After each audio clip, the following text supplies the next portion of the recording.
الحمد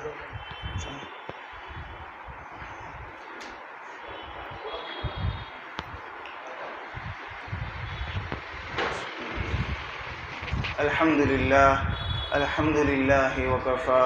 وسلام علی عباده الذین اصطفى اما بعد فاعوذ باللہ من الشیطان الرجیم بسم اللہ الرحمن الرحیم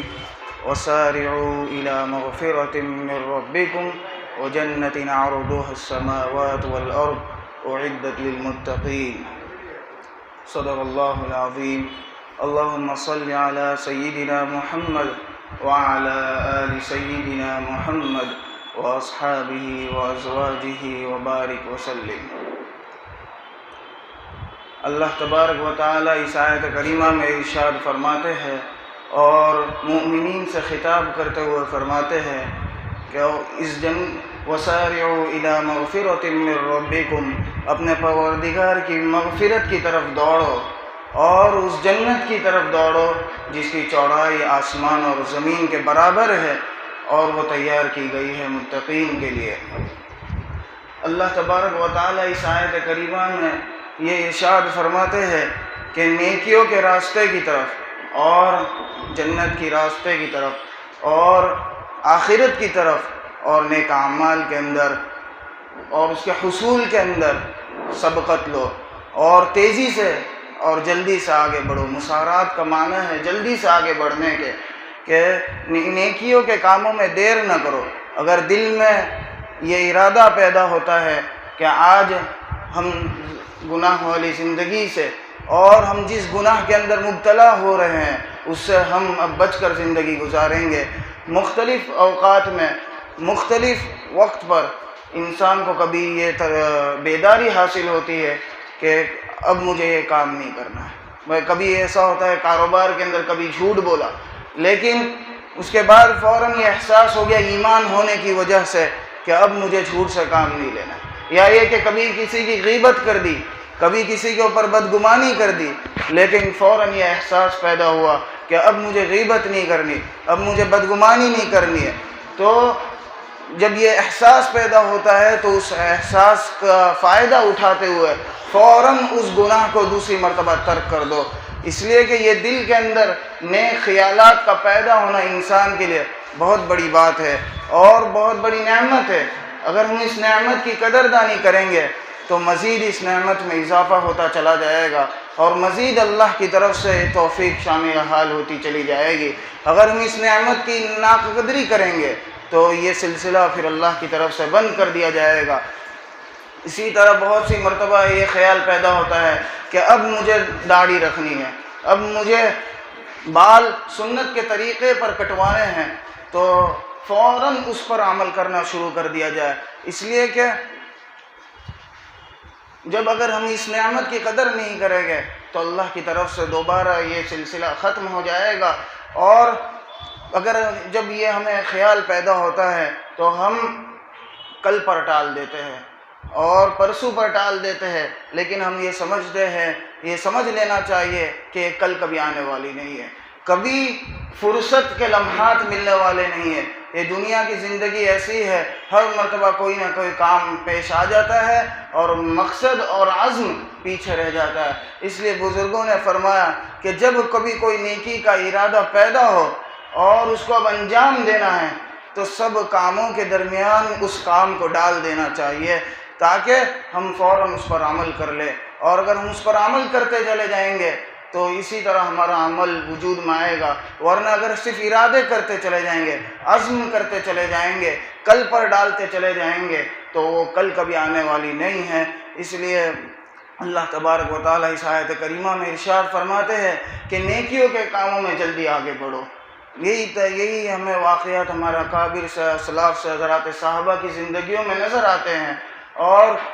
حضرات صحابہ اس سلسلے میں بہت زیادہ اہتمام فرماتے تھے۔ وہ آپس کے اندر دنیاوی معاملات کو چھوڑ کر آخرت کے معاملے میں ایک دوسرے سے آگے بڑھنے والے ہوتے تھے، ایک دوسرے سے سبقت لے جانے والے ہوتے تھے، ایک دوسرے سے ہمت کر کر آگے بڑھنے کی کوشش کرتے تھے۔ غزوہ خندق کا موقع آیا، غزوہ تبوک کا موقع آیا، اور انتہائی آزمائش والا غزوہ تھا۔ پھل پک رہے تھے، کھجوریں پک رہی تھے، اور اسی کھجور کے اوپر سارا سال گزرتا تھا ان کا۔ لیکن کھجور کے پکنے کا زمانہ آیا اور آپ صلی اللہ علیہ وسلم کی طرف سے نفیر عام ہوا، عام اعلان ہوا کہ اب ہمیں اس جنگ کے اندر جانا ہے، شریک ہونا ہے۔ اب آپ صلی اللہ علیہ وسلم مسجد نبوی کے اندر چندے کے لیے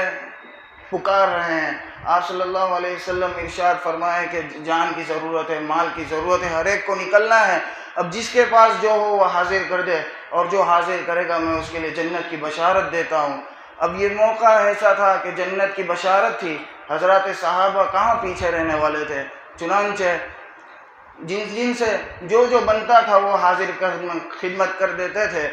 اب حضرت عمر رضی اللہ تعالیٰ عنہ کی باری آئی۔ حضرت عمر رضی اللہ تعالیٰ عنہ نے سوچا کہ آج وہ دن آ گیا کہ میں ابوبکر سے آگے نکل جاؤں گا، ابوبکر سے سبقت لے جاؤں گا، ابوبکر سے فضیلت میں آگے نکل جاؤں گا۔ چنانچہ حضرت عمر رضی اللہ تعالیٰ عنہ اپنے گھر سے آدھا سامان لے کر آئے اور آپ صلی اللہ علیہ وسلم کی خدمت اقدس میں حاضر کر دیا۔ اس کے بعد حضرت ابوبکر رضی اللہ تعالیٰ عنہ آئے اور انہوں نے سارا سامان آپ کی خدمت میں حاضر کر دیا۔ آپ صلی اللہ علیہ وسلم نے حضرت عمر سے پوچھا، عمر کیا چھوڑ کر آئے؟ حضرت عمر رضی اللہ تعالیٰ عنہ نے فرمایا کہ اللہ کے رسول آدھا سامان گھر والوں کے لیے چھوڑ آیا ہوں اور آدھا سامان آپ کی خدمت اقدس میں حاضر کر دیا ہے۔ حضرت ابوبکر سے پوچھا گیا، حضرت ابوبکر رضی اللہ تعالیٰ عنہ نے فرمایا کہ اللہ کے رسول جو کچھ تھا وہ سب آپ کی خدمت میں حاضر کر دیا، اور گھر میں اللہ اور اس کے رسول کو چھوڑ کر آیا ہوں۔ چنانچہ حضرت عمر رضی اللہ تعالیٰ عنہ سمجھ گئے وہ دن کبھی نہیں آ سکتا کہ جب میں ابوبکر سے سبقت آگے لے جاؤں گا، ابوبکر سے سبقت لے جاؤں گا، ابوبکر سے فضیلت میں مقدم ہو جاؤں گا، اس لیے کہ حضرت ابوبکر رضی اللہ تعالیٰ عنہ کو وہ شوق تھا، وہ ذوق تھا جو حضرت عمر رضی اللہ تعالیٰ عنہ اس سے پیچھے رہ جاتے تھے۔ بہرحال تو کہنے کا مطلب یہ تھے حضرات صحابہ کبھی ایک دوسرے کے اندر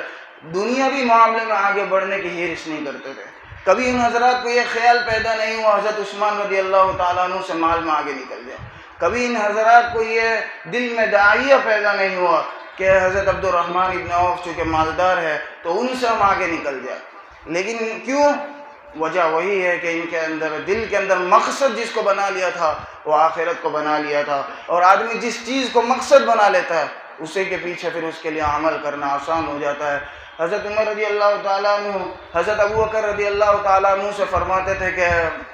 ابوبکر اور رات آپ مجھے دے دو جو رات آپ نے حضرت رسول اللہ صلی اللہ علیہ وسلم کے ساتھ غار ثور میں گزاری، باقی ساری زندگی کی نیکیاں اور فضیلت اور اعمال آپ مجھ سے لے لو، لیکن ایک وہ رات دے دو جو غار ثور میں آپ نے گزاری تھی، اس لیے کہ وہ جانتے تھے کہ کس کا کیا مقام ہے، کون فضیلت میں آگے ہے، تو ہم اس سے جو ہے وہ چیز لے لیں۔ اس سے بھی اندازہ ہوتا ہے کہ آپ حضرات صحابہ رضی اللہ تعالیٰ عنہ اجمعین ایک دوسرے سے نیکیوں کے کام میں آگے بڑھنے کی کوشش کرتے تھے۔ ایک واقعہ ہے مشہور ہے، آپ جانتے ہیں کہ غریب صحابہ آپ صلی اللہ علیہ وسلم کی خدمت میں اقدس میں حاضر ہوا اور عرض کیا کہ اللہ کے رسول یہ مالدار صحابہ جب آپ اعلان کرتے ہیں کہ چندہ دو تو وہ جان سے بھی حاضر ہو جاتے ہیں، مال سے بھی حاضر ہو جاتے ہیں، نتیجہ یہ ہوتا ہے کہ یہ ہم سے سبقت لے جاتے ہیں۔ تو آپ صلی اللہ علیہ وسلم نے غریب صحابہ کو ایک تسبیح بتائی، وہ تسبیح یہ کہ ہر فرض نماز کے بعد 33 مرتبہ سبحان اللہ، 33 مرتبہ الحمدللہ اور 33 مرتبہ اللہ اکبر پڑھو، جس کو تسبیحات الفقراء کہا جاتا ہے، اور جو رات کے وقت دی گئی ہے وہ تسبیح فاطمہ کہا جاتا ہے، 33 مرتبہ سبحان اللہ، 33 مرتبہ الحمدللہ اور 34 مرتبہ اللہ اکبر۔ بہرحال ان کو تسبیحات الفقراء بتائی اور پڑھنے کے لیے کہا گیا۔ اب جب نماز ختم ہو جاتی ہے وہ غریب صحابہ وہ تسبیح کے پڑھنے میں مشغول ہو جاتے، مالدار صحابہ کو پھر اندر یہ جذبہ پیدا ہوا یہ کیا پڑھ رہے ہیں، اس لیے کہ مقصد ہی تھا کہ آخرت میں آگے نکل جاؤے، اس لیے ان حضرات کو اس کی فکر ہوا کرتی تھی، اب یہ کیا پڑھنے بیٹھ رہے۔ تفتیش کے بعد معلوم چلا کہ سارا واقعہ آپ صلی اللہ علیہ وسلم کے ساتھ ان کا ہوا ہے اور آپ نے ان کو یہ تسبیح بتائی ہے، تو یہ حضرات یہ پڑھ رہے۔ پھر وہ مالدار صحابہ یہ تسبیح پڑھنا شروع کر دیا، مالدار صحابہ نے بھی۔ پھر وہ غریب صحابہ آپ صلی اللہ علیہ وسلم کی خدمت اقدس میں حاضر ہوئے اور یہ شکایت کی کہ اللہ کے رسول و مالدار صحابہ نے بھی پڑھنا شروع کر دیا۔ آپ صلی اللہ علیہ وسلم نے فرمایا ذالک فضل اللہ یؤتیہ من یشاء، یہ اللہ کی فضیلت ہے، جس کو اللہ چاہے عطا کر دے۔ ہمارے اختیار میں جو کچھ تھا وہ ہم کر رہے ہیں، لیکن اللہ اگر کسی کو فضیلت دینے پر آئے تو اس کو کوئی روک نہیں سکتا۔ تو بہرحال کہنے کا مطلب یہ ہے کہ حضرات صحابہ بھی اس قرآن سنت، قرآن اور حدیث کا جو مقصد ہے کہ انسان نیکیوں میں آگے بڑھے، جلدی کرے، تو اس کے اندر یہ حضرات مکمل طور پر عمل کر رہے تھے۔ اب ہمارا سوال یہ پیدا ہوتا ہے ہمارے دل میں، اب چونکہ دنیاوی کام کاج ہمارے ساتھ لگے ہوئے، معاشرتی زندگی لگی ہوئی ہے، ایک دوسرے کے ساتھ ملنا جلنا لگا ہوا ہے، اب ہم کسی کو دیکھتے ہیں، اب ہمارے دل کا حال یہ ہو چکا ہے کہ ہمارا مقصد ہی دنیا ہو گئی، ہم ایک دوسرے کے ساتھ سبقت پہ آگے بڑھنے کی کوششیں کر رہے ہیں، وہ دنیاوی معاملات میں آگے بڑھنے کی کوشش کر رہے ہیں، معاملہ الٹا ہو چکا ہے، ہم دوسروں کی نعمتیں دیکھتے ہیں اور مزید بڑھنے کی فکر کرتے ہیں۔ اس سلسلے میں نہ حلال اور حرام کا ہم احتیاط کرتے ہیں، بس جو چاہے ہم اس کے اندر کر دیتے، کیوں؟ دوسرے سے آگے نکلنا ہے۔ اس لیے رسول اللہ صلی اللہ علیہ وسلم نے کچھ ارشادات ایسے بیان فرمائے جس سے دنیا کی محبت کم ہوتی ہے، قناعت پیدا ہوتی ہے، دنیا کی طلب کم ہوتی ہے۔ اس میں سے ایک جملہ رسول اللہ صلی اللہ علیہ وسلم نے ارشاد فرمایا، اس لیے کہ انسانوں کو دنیا کی زندگی گزارنی ہے، ایک دوسرے کے ساتھ ملیں گے، دیکھیں گے تو دل میں واقعہ یہ پیدا ہو، دل میں حقیقت میں یہ بات پیدا ہو جائے گی کہ میں اس کے ساتھ آگے نکل جاؤں، میں اس کے ساتھ دنیاوی کام کاج میں آگے نکل جاؤں، اس کے پاس جو نعمت ہے وہ میرے پاس بھی آ جائے۔ اس لیے رسول اللہ صلی اللہ علیہ وسلم نے ایسا جملہ ارشاد فرمایا، آپ صلی اللہ علیہ وسلم کو اللہ تبارک و تعالیٰ نے جوامع الکلم بنایا، جملہ اتنا ہوتا ہے، مختصر ہوتا ہے، لیکن معنی میں گہرائی ہوتی ہے، گہرائی ہوتی ہے، وہ آنے والی اور قیامت تک آنے والے انسان کے لیے وہ نسخہ ہے، قیامت تک آنے والے انسان کے لیے اس میں ہدایت ہے، اس میں رہنمائی ہے۔ ایک جملہ آپ صلی اللہ علیہ وسلم نے ارشاد فرمایا، دنیا کے معاملے میں اپنے سے نیچے والے کو دیکھو، اور آخرت کے معاملے میں اور دین کے معاملے میں اپنے سے اوپر والے کو دیکھو۔ یہ وہ جملہ ہے کہ حضرات علماء فرماتے ہیں کہ آپ اس پر تجربہ کر کے دیکھ لیں، دنیا کی طلب آپ کے دل میں یقیناً کم ہو جائے گی، اس لیے کہ یہ بیان کرنے والا رسول اللہ صلی اللہ علیہ وسلم کی ذات اقدس ہے، اور یہ وہ ارشادات ہے جو اللہ تبارک و تعالیٰ کی طرف سے آپ صلی اللہ علیہ وسلم کو بتائے گئے ہیں۔ اس لیے کہ ہمارے دلوں میں دنیا کی محبتیں آ جاتی ہے، لیکن اس کا حل کیا ہے؟ بہت سے ارشادات آپ نے بیان فرمائے، اس میں سے ایک جملہ یہ آپ نے فرمایا کہ دنیا کے معاملے میں اپنے سے نیچے والے کو دیکھو، آخرت اور دین کے معاملے میں اپنے سے اوپر والے کو دیکھو۔ اگر اس جملے پر آپ نے عمل کر لیا، اس حدیث کو آپ نے سمجھ لیا، آپ نے اس پر غور کرنا شروع کر دیا، بار بار کرتے رہیں گے، فوراً دنیا کی محبت کم ہوتی چلی جائے گی، آپ کے اندر قناعت پیدا ہو جائے گی، ہمارے اندر دنیا کی محبتیں کم ہو جائے گی، ہر نعمت پر ہم اللہ کا شکر گزار کرنے والے بندے بن جائیں گے، اور ہر نعمت پر جب ہم شکر کرتے چلے جائیں گے، اللہ تعالیٰ نعمتوں میں اور اضافہ کرتا چلا جائے گا۔ اس لیے کہ اللہ تبارک و تعالیٰ نے جس بندے کو جو نعمت دی ہوتی ہے اس سے نیچے والا بندہ موجود ہوتا ہے۔ اب ہم غور کر لیں، ہم خود اپنا جائزہ لے لیں، اگر ہمارے اندر دوسرے کو دیکھ کر حرص پیدا ہو رہی ہے، ہم اپنے سے نیچے والے کو دیکھیں تو فوراً دل یہ گواہی دے گا کہ اللہ نے ہمیں کتنی نعمتوں سے مالا مال کیا ہے، اللہ نے ہمیں کتنی نعمتوں سے بن مانگے وہ نعمتیں عطا کر دی ہے، تو فوراً ہر نعمت پر اللہ کا شکر ادا کرتے چلے جاؤ گے۔ اور یاد رکھو، اگر اس حدیث کے مقابلے میں جاؤ گے، دنیا کے معاملے میں سے اپنے اوپر والے کو دیکھنے چلے جاؤ گے، یاد رکھو قیامت آ جائے گی لیکن آپ کا پیٹ کبھی نہیں بھرے گا، آپ کی آنکھیں کبھی سیر نہیں ہوگی، آپ کے دل کو کبھی اطمینان نہیں ہوگا، ہر مرتبہ شکوہ شکایت کرتے رہو گے۔ ایک محدث ہے، وہ فرماتے ہیں کہ میں ابتدائی زندگی کے اندر بہت بے چین رہتا تھا، ہر مرتبہ تکلیف رہتی تھی، اللہ تبارک و تعالیٰ نے بہت نعمتوں سے نوازا تھا، لیکن ہر مرتبہ شکوہ شکایت رہتا تھا، تکلیف رہتی تھی، رنج و الم رہتا تھا۔ تو کسی نے بتایا کہ مالداروں کی صحبت کو چھوڑ دو، تو انہوں نے جو ہے اس بات پر عمل کر لیا اور فقراء کی صحبت کو اختیار کر لیا۔ وہ کہتے ہیں کہ جس وقت میں نے غریب کی اور فقراء کی صحبت اختیار کی، فاسترحت، میرے دل کو سکون حاصل ہو گیا۔ اس لیے کہ جب میں مالداروں کے ساتھ بیٹھتا تھا، جب اپنی نگاہ ان کے گھروں پر دیکھ پڑتی تھی تو اپنا گھر اچھا ہونے کے باوجود برا لگتا تھا۔ جب ان کی سواریوں پر نگاہ پڑتی تھی تو اپنی سواری اچھی ہونے کے باوجود اچھی معلوم نہیں ہوتی۔ جب ان کے کپڑوں کو دیکھتا تھا تو اپنے کپڑے پرانے معلوم ہوتے تھے، حالانکہ میرے کپڑے نئے ہوتے تھے۔ تو یہ شکوے شکایت ہر مرتبہ رہتی تھی۔ اس تکلیف سے مجھے کسی نے نکال دیا اور یہ مشورہ دے دیا کہ میں نے غریب کی صحبت اور دوستی کر لی، فاسترحت، میرے دل کو سکون حاصل ہو گیا۔ اب جب میں ان کے گھر پر میری نظر پڑتی ہے، میرا دل سے گواہی آتی ہے کہ اللہ تبارک و تعالیٰ نے تجھے کتنا اچھا گھر عطا فرمایا۔ جب ان کی سواری پر نظر پڑتی ہے تو فوراً دل اللہ کی شکر میں کھڑا ہو جاتا ہے اور یہ گواہی دیتا ہے کہ اللہ نے مجھے کتنی اچھی سواری عطا کی ہے۔ تو ضرورت ہے کہ اگر ہم اوپر دیکھتے ہوئے چلے جائیں گے تو ساری زندگی اسی کے اندر دوڑ دھوپ کے اندر ختم ہو جائے گی، اور ہاتھ میں آنے والی تو وہی چیز ہے جو لکھی جا چکی ہے۔ اس لیے حضرت شیخ الحدیث مولانا زکریا صاحب رحمۃ اللہ علیہ بارہا اپنے مریدین سے اور اپنے متعلقین سے بات فرمایا کرتے تھے، مختلف موقع پر مختلف مناسبت سے یہ باتیں آپ ارشاد فرمایا کرتے تھے کہ دنیا تو مقدر کی ہے، اسباب اختیار کرنا ضرورت ہے، اس کو ہم اختیار کریں، اس کے بعد توکل اور اللہ کی ذات پر رہے گی۔ رسول اللہ صلی اللہ علیہ وسلم نے دوسری جگہ ایک جملہ ارشاد فرمایا، وَرْضَ بِمَا قَسَمَ اللَّهُ لَكَ تَكُونَ أَغْنَى النَّاسِ، تم اللہ کی تقسیم پر راضی رہو، جو اللہ نے تمہارے لیے لکھ دیا ہے، تم دنیا میں، تم لوگوں میں سب سے مالدار بن جاؤ۔ اب ہر آدمی اس بات کی فکر میں، ہم سب اس بات کی فکر میں، ہم سب سے زیادہ مالدار بن جائیں، ہم سب سے زیادہ جو ہے غنی بن جائے۔ یاد رکھو، غنی اس کو کہا جاتا ہے جو محتاج نہ ہو، جو دوسروں سے بے نیاز ہو۔ سامان اور مال و دولت کی فراوانی یہ مال نہیں ہے، دل کا غنی یہ مال ہے۔ رسول اللہ صلی اللہ علیہ وسلم نے حدیث مبارکہ میں ارشاد فرمایا، لیس الغنی عن کثرت العرض ولکن الغنی غنی النفس، کہ نفس کا غنی ہے، سامان کی کثرت کا نام غنی نہیں ہے۔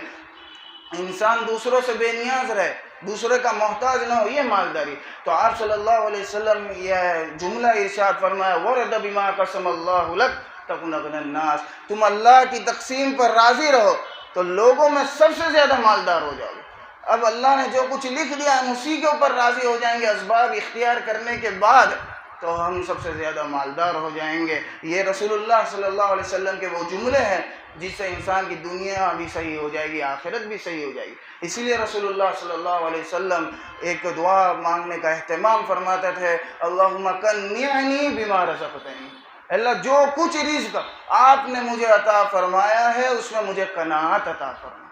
میں نے بتلایا ہے کہ قناعت کب حاصل ہوگی، کہ آپ صلی اللہ علیہ وسلم کے اس جملے پر جب عمل کریں گے کہ دنیا کے معاملے میں اپنے سے نیچے والے کو دیکھیں گے تو خود بخود قناعت پیدا ہو جائے گی، دنیا کی محبت